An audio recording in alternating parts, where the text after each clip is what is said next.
A very good morning to you, City of Lagos, this beautiful Thursday morning, April morning. I think today is the 14th of April, 2016. Amazing morning to you. You're welcome to the Thursday edition of AM Chats, the Politics edition. Of course, I'm not alone in the house today. Anira Benite is here right beside me. Good morning. Good morning, Anira. Yes, good morning, Nigeria. It is indeed wonderful to be here today. Today where we talk politics. And before we came on the air, I was telling my colleague that this is the day I get a chance to get philosophical and get poetic. We have a topic that is very, very important and very apt for the moment. And so I start by saying a tribute to Nigeria, a land of giants. Nigeria, a land where two rivers meet, a land of prophecy, a land of possibilities. Nigeria, a land flowing with milk and honey, a land where the weakest seem to be the strongest. This is AM Chat, Tuesday special, Politics Day. Welcome. Yes, Adiri, need I say more to that? And today is the second year anniversary of the Chibok girls. Each time we think about them, each time we talk about them, we can help but say a prayer, for their swift release. And today is no exception. Today is dedicated to them. We're going to, at some point in the program, talk about, what it means for children to just suddenly be abducted and not be seen for 2 years. There's been a new video that is out, and I saw on the news where some of the parents are watching the video, and my heart bled. And I could feel their pain. I still do feel their pain. And I understand the pain they're going through. If you're a mother, if you've ever had a sister that's gone missing, or just imagine it.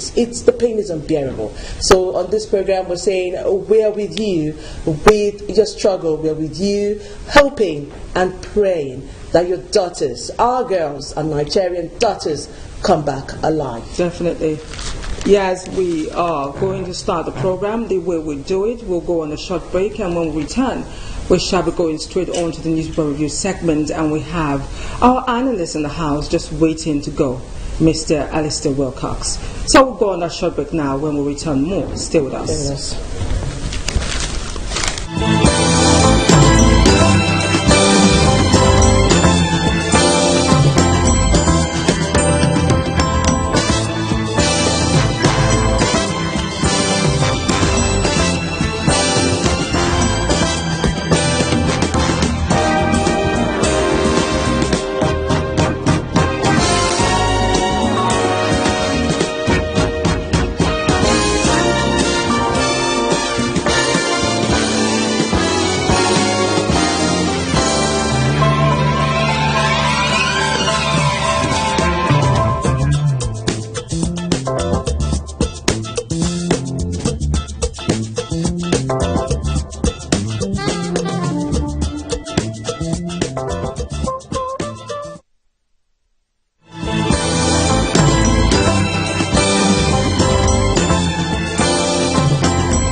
Welcome back to the program, and it's AM Charts, this Thursday edition, the 14th of April, and we're starting off with the newspaper review and analysis. And we have our analyst in the house, in the person of Mr. Wilcox. Alistair. He warned me earlier to teach the Mr. and I should just call him simply Alistair Wilcox. Thank you very much. You're welcome. So nice to have you. He's a social commentator and a political analyst and also an accountant. First of all, an accountant. Yes. You're welcome to the program. Mr. Alistair, the state of the nation, no mister, the state of the nation. Today, specifically, we're thinking and praying for and about and for the Chibok girls. What are your thoughts on the journey so far with their rescue or lack of it? So sad. Something gripped my heart this morning as I was coming to the studio. I was listening in another station, and then somebody was saying this whole Chibok is a scam. According to the person, it's the biggest scam since Nigeria was amalgamated over 100 years ago. It is used to change Jonathan away from power and all. I don't know how insensitive any human can be to have uttered those abominable statements. But right in my heart, I cursed him. Right in my heart. I said, may he be kidnapped. For him to know and feel the pain. Understand. I didn't say his child or he. So he will know and feel, understand what it takes to go through such trauma. And that girls between the age of 18 and 22 have gone this trauma for 2 years and they are still living. Means there is some grace. And the Boko Haram may not be as terrible to them as we are envisaging. No, whatever thing it is. It's sad. It's appalling that for 3 years we are not able to rescue these girls. They're still in captivity. Despite all the international dimension. And I think even the international dimension even emboldened the captors. And they are not seeing these girls as their main catch. Okay, you can no longer, the military or the government can no longer go all out to either bomb because of fear that these girls might still be somewhere and their safety will also be looked into. So it is not like they are home. Maybe they didn't set out to have it that way. But because of the international dimension that it has created and the interest it has created, in all fairness, they are not the only people being kidnapped. Exactly. They are not the people being. I mean, we have Buni Yadi shortly before Chibok. Buni Yadi, we had young boys who were massacred and a lot of the years. We had Buni Yadi. Then we had another one where in a school where over, I think say over 300 children were also taken away like that. Yeah, so, but I think the Chibok become more pronounced because of the circumstantial things that happen around them. One, they are female, and you need to pay more attention to the female child and all that.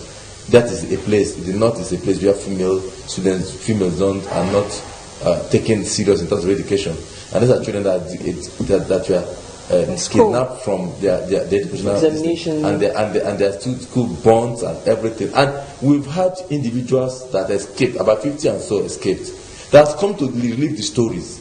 And some perverse individuals will still be telling you it's a scam, it's a this thing, when there are evidence for children, the school children, those who escaped, come even on your sister station to relay their experience, to relay what happened.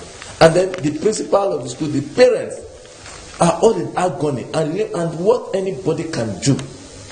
The only thing but I don't want to use vulgar language on television, anybody can do is to still say it's a scam, it's a this, it's a that, it is taken against Jonathan. For goodness sake, I cursed that man in fact. All right. But I just want that God will have mercy upon him and his family.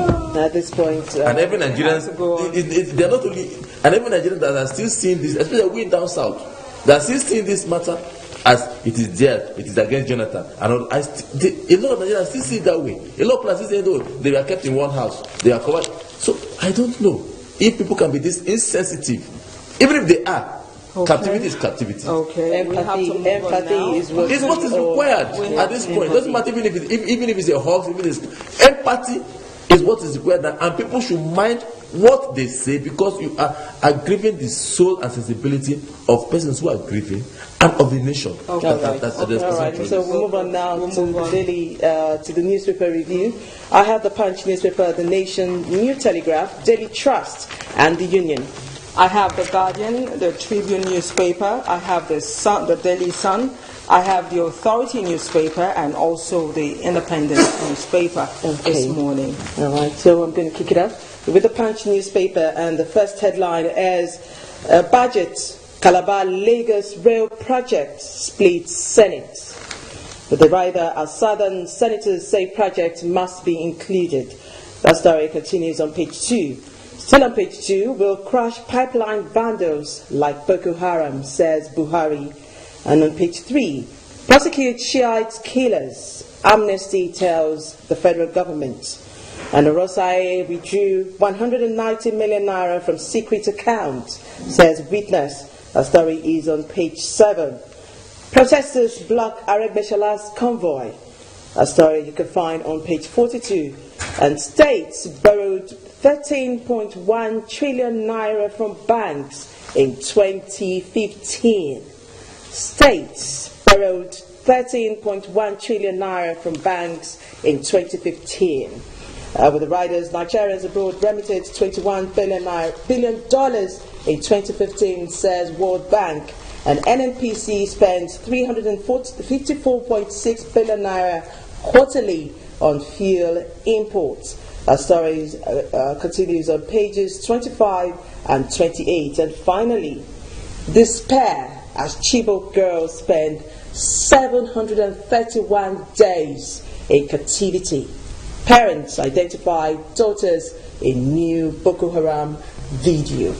You can get more of the stories from the Punch newspaper. Mr. Alistair, I think we've talked about the Chibok girls. The budget we're going to talk about later on in the show. But quickly, now the senators are split over this issue. Was this something? Yeah, the senators when this was going on. Shameful, disgraceful, disgusting. So what do you think is playing out? What is playing out here is the fact that some people go there to sleep and they don't know what's happening. This details of the budget was put together by just two men. The committee chairman on the House of Rep, the appropriation committee House of Rep, and that of the Senate, and maybe a handful of maybe one or two consultants of the team. Most of the senators do not even know what was contained in the final budget. It is not that it is done, and I think the Southern senators should be ashamed of themselves to even say this. For me, the budget has been messed up, really. They accuse the executive of messing it up, padding and all those stuff. Now the National Assembly that should have done a clean job has also messed it up for them. It is simple. Enter into your room one day, face it, restore these things, because already this money was part of the general budget. Now it may be floating, it may be, and they have allocated to other areas which the executive did not allocate those money to. Remove it.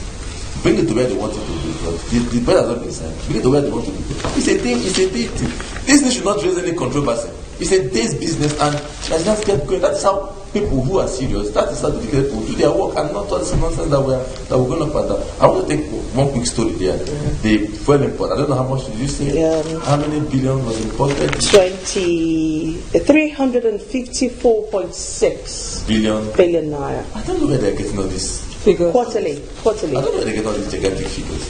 Sincerely, I mean, if you take a cursory look, what is our consumption per day? They claim we are going over that 3 million liters per day. But even at that, is that correct? Are we having that 3 million liters per day? Multiply that by what it costs to import. Those figures for me, they look gigantic. They said 21 billion was remitted to Nigeria. And that was $51 billion was remitted. Where is the $21 billion? As according to the World Bank. Where is it? How many Nigerians are working outside that will remit? What's the total aggregate income of Nigerians working outside the country that they will remit $21 billion? But that's a statistic that was sent by the World Bank. For me, I think we should stop banning some of this. No, it's common sense. How many Nigerians are working abroad? How many sense money? What is statistics? Well, that's statistics. And it's a lot of money. $21 billion. Good. What's the aggregate income of all the people working, all Nigerians working abroad? What's the aggregate income? Are you questioning? You're questioning. So what about states borrowing 13.1 trillion? What was it? What is the total budget of the whole states? Is it up to 13 trillion? So sometimes you just brand these figures. The whole states in the country, what is the total budget? I know that some of them went into long-term facility loans and all that. To projects. For projects. You are talking 13 trillion. Do you know what 13 trillion is? 2 years federal government budget. The state, what is the totality of state budget in a year is up to 2 trillion. But that's the statistics. They are wrong. See, that is one thing I mean, our journalism in this country, we just brandish these things and scare people. And but do you think that this has to do with journalists? Common sense should dictate to 13 trillion. What is the total GDP of Nigeria?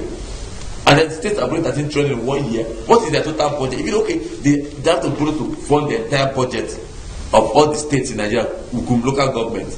It's not 13 trillion. It will be up to 3 trillion. All right, that is a big question. So as we move on this morning, we're moving on now to the Guardian newspaper this morning.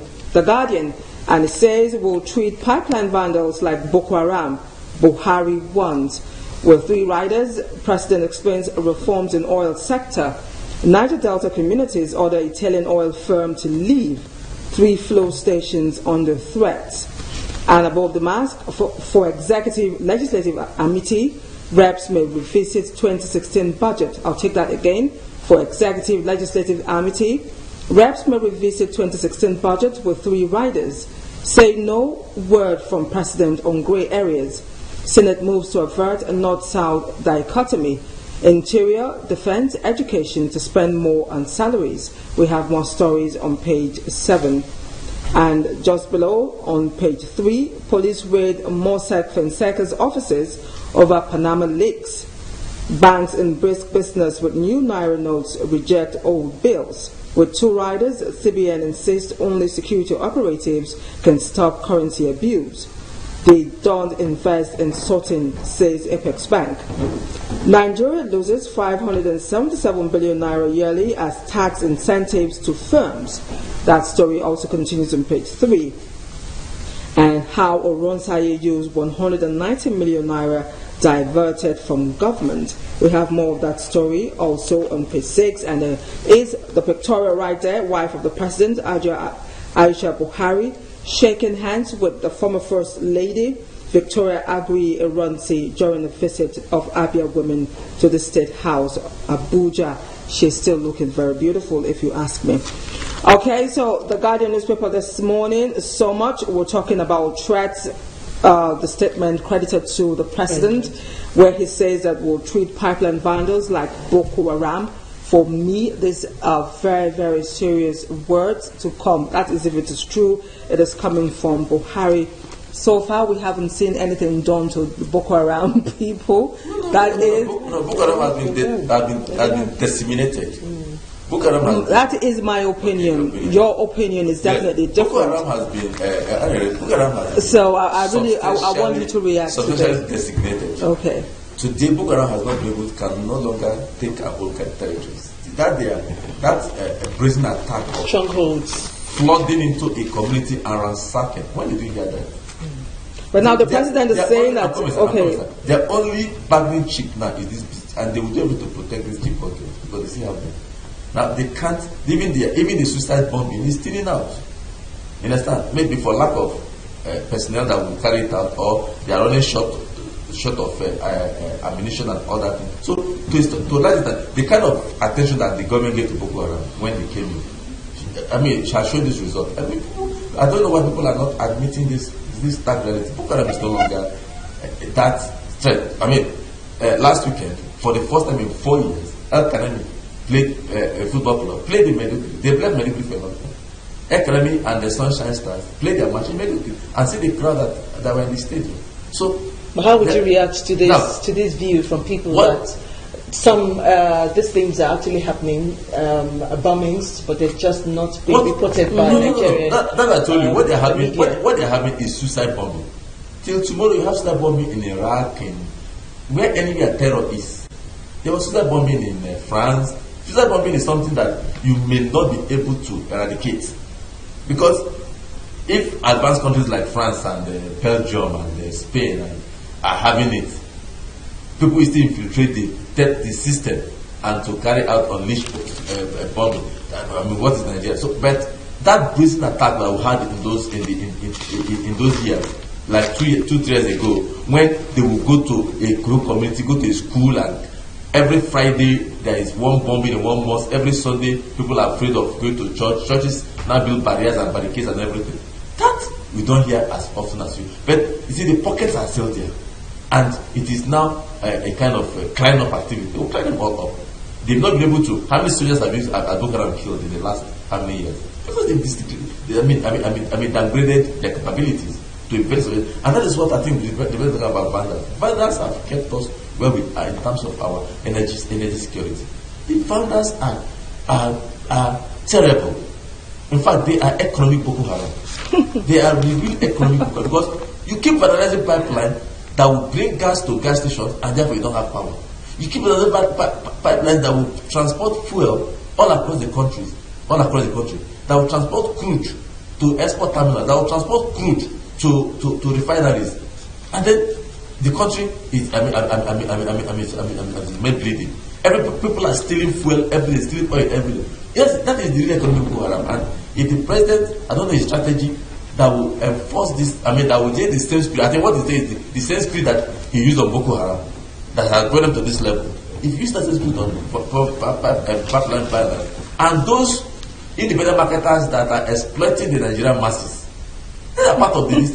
Those who are selling fuel at 150 naira, 200 naira, 250 naira on their pumps, fuel that they bought, that government import, and they bought it at 77 naira a depot price, or even if you pay price, at least you bought it at 100 naira or thereabout, and you sell at 300, 200, 250. These are the economic Boko Harams, and I think the government should be. The government should not focus attention, not just pipeline. Okay, aside with regards to the pipeline protection now, and protection really, aside giving Boko Haram treatment, are there other things we can do? Like probably going technological in the protection of the pipelines. That's a very good one. Even technology. Nigeria has the network of the land pipeline is vast, and unfortunately, right now we do not have that technology in place. They have a good technology in terms of transporting crude from production platforms to storage and export platforms. They have good technology. That is where the moment if Shell is not pumping, the moment there is a diversion, Shell will know. They will see what they will do to either shut down or they know what is happening because there's a flow. But the other crude the other one that government has that transports finished product, crude to refineries and all whatnot.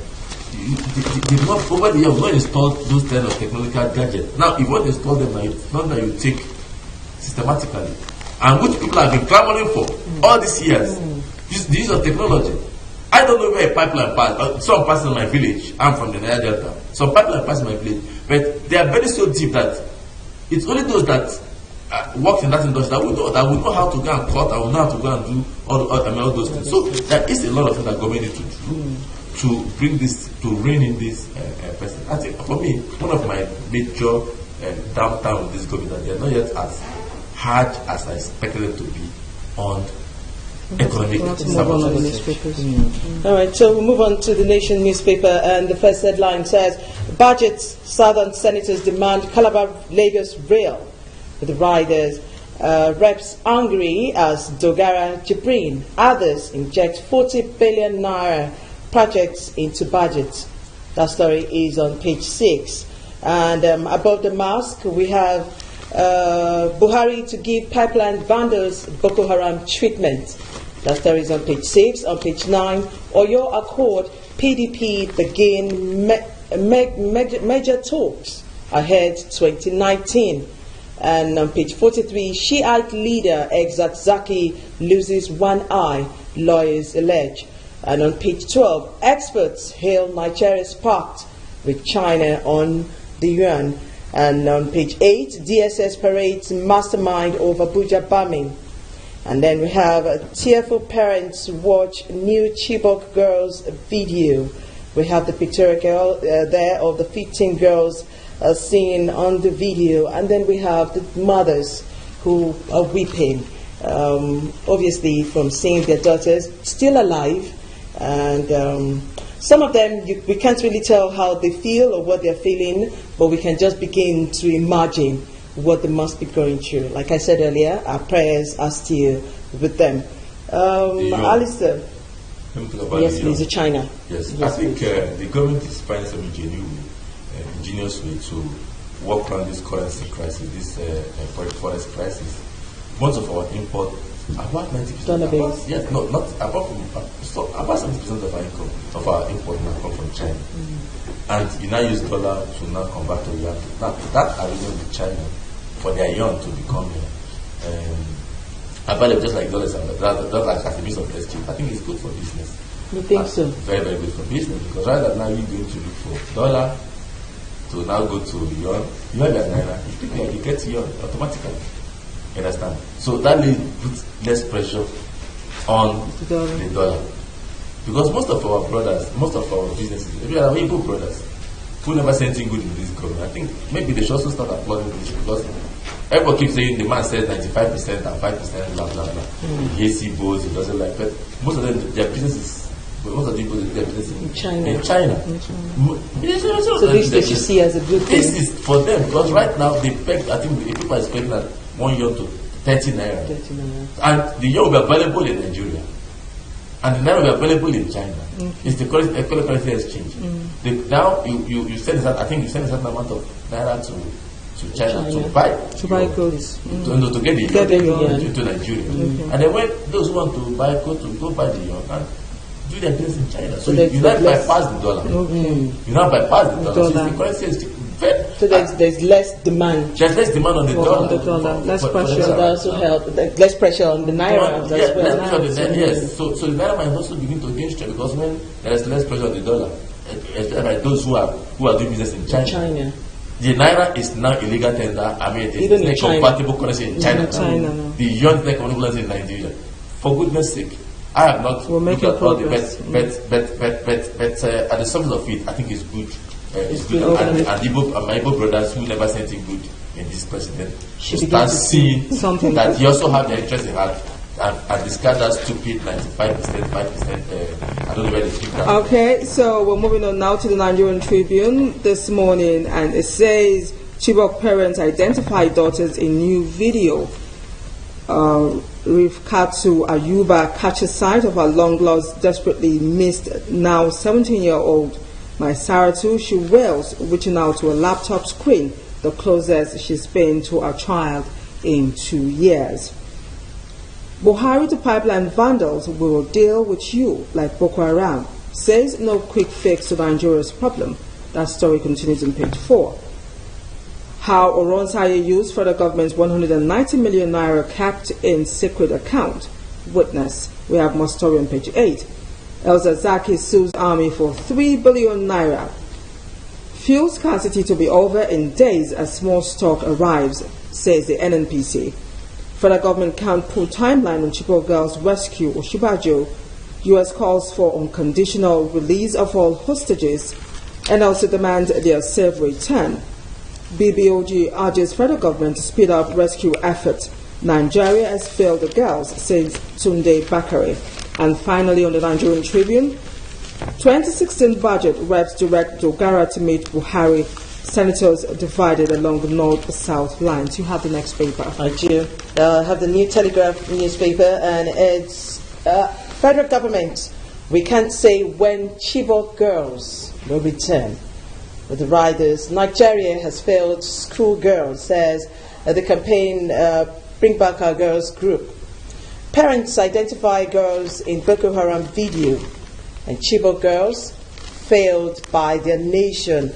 See the special report on pages 4, 5, and 6. And above the mask, on page 7, Buhari, I'll deal with all pipeline vandals like Boko Haram. On page 8, we disguise as patients to rob hospitals, say suspect. And the PDP will win 30 states in 2019, says Sheriff. Alistair is laughing. My story is on page. Well, they said they'll win 30 states in 2019, says Sheriff, on page 40. And on page 8 is a good one, my ordeal in kidnappers' hands, says the Channel TV reporter. And we were happy, and we celebrate with our fellow media house, Channel TV, on the swift release of their staff and colleague. NNPC spends $1.8 billion on fuel imports quarterly, apologizes to Nigerians on lingering queues, and to reopen 110,000 BPD Kaduna Refinery tomorrow. And finally, from the New Telegraph newspaper, Southern Senators back Buhari on budget vow. Reps to re-examine appropriation bill as Dogara meets president. And another good story from page 10 on the health segment. Aspirin helps prevent heart disease, cancer in adults. That's a good story. Now, moving on now to the Daily Sun newspaper. It says, Chibok and the tears continue. Our paint on the ending parents. New video raises hope. We don't know when they'll be freed, says Oshibajo. That is on the Daily Sun newspaper. Abia Fulani's killing, Ohaneze blasts DSS over allegation. Jonathan misuse of 1.2 billion naira aid. Presidency replies London Telegraph. And finally, on this Daily Sun newspaper, Abia North rerun, Ohuabunwa ordered by assault for serving him court papers. Ordered my assault for, okay, I'll have to take that again, I beg your pardon. Abia North rerun, Ohuabunwa ordered my assault for serving him court papers, says Billy. You have the next paper. I do. I have the Daily Trust newspaper, and the first headline is House will re-examine budget, says Dogara. Will concur with reps, says Senate leader. The Daily Trust newspaper, Buhari, Nigeria can't be fixed overnight. That's on page 3. On page 4, robbers disguised as patients to rob in Lagos hospitals. And on page 48, 2 years after kidnap, all hope is not lost, parents say. Federal government were committed to their rescue and more. The story continues on pages 38 and 39. And abducted girl gives birth twice in captivity. On page 8, Light Up Lagos, Ambadi commissions 36-kilometer street lights. And on page 16, fuel importation gaps $1.8 billion quarterly, says the NNPC. Yes, that's all we can take on the papers today. But before we go, we want Mr. Yes, I Wilcox to round up for us. Quickly, the president said that that can be fixed in a Overnight. Overnight, of course, that should be expected. I do not understand when people keep saying, "Oh, is it the change we voted for? This and that. I want everything in one day." But understand, there won't be. You can't just push them aside with those thoughts. No, there's rationality. Okay, what if we had a plan? What if we had a step-by-step move, which we want to get there, but we don't see? No, you have there's step-by-step plans. We need a blueprint. How are we getting there? Blueprint? How are we going to be fixed? What blueprint are you looking for? How? The how and the you want the government to tell you every day that I went to office today, I signed 2 documents. No. You are seeing it, my sister. The president has gone out of this country to negotiate deals, to negotiate credit lines. Now, after his visit to Qatar and to Saudi Arabia, what happened? Oil price began to jump up. He's gone to China now to sign deals that will bring about a short development of the naira. You don't need a document. All we need is reduce your hypertension, reduce your anxiety, reduce your excitement, reduce your hatred for this government, and begin to see things. I am in this country, and I'm seeing everything from both negative and the positive. But I choose to ignore the negative. No government is bad. A government that come in at a time when every indices about Nigeria was at a negative. The oil price was at $20-something to feed the same number of mouth that you have. As you use your salary now by 2/3, you still have to feed the same number. What will you do? You must find ingenious way. Will the general tell you what the blueprint I want to do? Allow them to do the job. They are just 10 months old in office. Allow them to do the job. The issues that they meet on ground are humongous and huge. Nobody will convince me that you voted for this government because you want a miracle. They told you change. Yes. What is change? Change is a process. I have to change, you have to change. This man was coming. I was even looking at some things. I said, look at it. And everyone was saying, is it the change you voted for? Even driving, our driving culture, you have not changed. Somebody traffic gate and you are shouting, bah! Okay. So there's a lot of things that Nigeria cannot be fixed in a day. Okay. Let us help the government to fix Nigeria within the shortest possible time. Okay. 2-3 years, I'm sure we are out of the wood. We want to thank you so much for coming on the show. We've been talking with Alistair Wilcox. He is a social commentator as well as a political analyst. And yes, he is also a chartered accountant. We want to thank you so much for coming. Thank you. Now we have our guest in the house is ready to go, is raring to go. Today is going to be a wonderful day indeed. And the topic this morning is the budgeting system and the pains of the masses.